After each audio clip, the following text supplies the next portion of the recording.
Magandang hapon mga idol, hapon na naman. Andito ako ngayon sa tabing dagat. Bale, ano lang kasi itong dagat dito, sa tapat lang ng bahay, tatawid ka lang ng kalsada, tapos dagat na. Bale, ito po hindi po resort. Wala pong nag-aasikaso nito, abandon lang. Pero ang ganda po ng buhangin dito. Ito oh, ganda ng buhangin dito, pino. Wala lang pong naglilinis kasi abandon, ano lang po to, beach. Hindi po to resort, private property po to, walang nag-aasikaso. Ito po sa General Luna. Dito po ako uminom ng tea, Luternate tea. Ito po yung tea ko. Yan. Ayan mga idol. Sayang to idol, sa Maynila, sa Batangas to. Mahal lang renta dito pag nilagyan ng cottage kasi ang ganda ng buhangin, hindi lang nalilinis. Low tide ngayon kaya bale ganyan yung mga dumi ng halamang dagat, taglagas kasi ngayon. Ayun, mga halamang dagat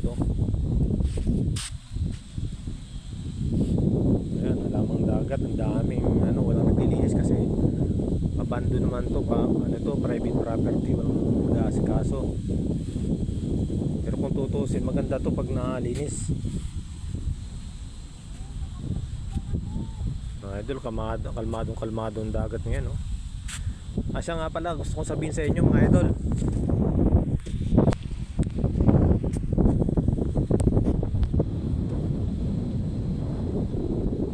Mga idol,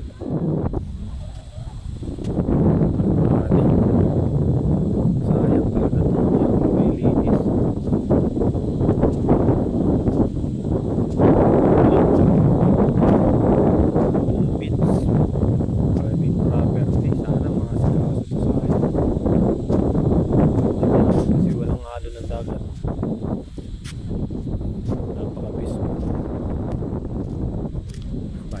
Sa tubig mga idol.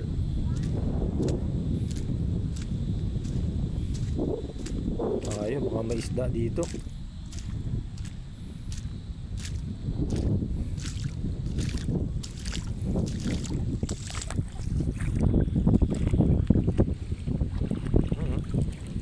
Ang linaw ng tubig. Grabe. Ang linaw maraming mga halamang dagat kasi walang naliligo dito. Linaw ng tubig mga idol. May mga isda dito.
talaga tumambay sa tabing dagat.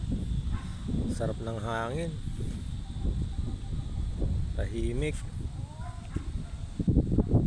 Tahimik lang talaga ang buhay sa probinsya.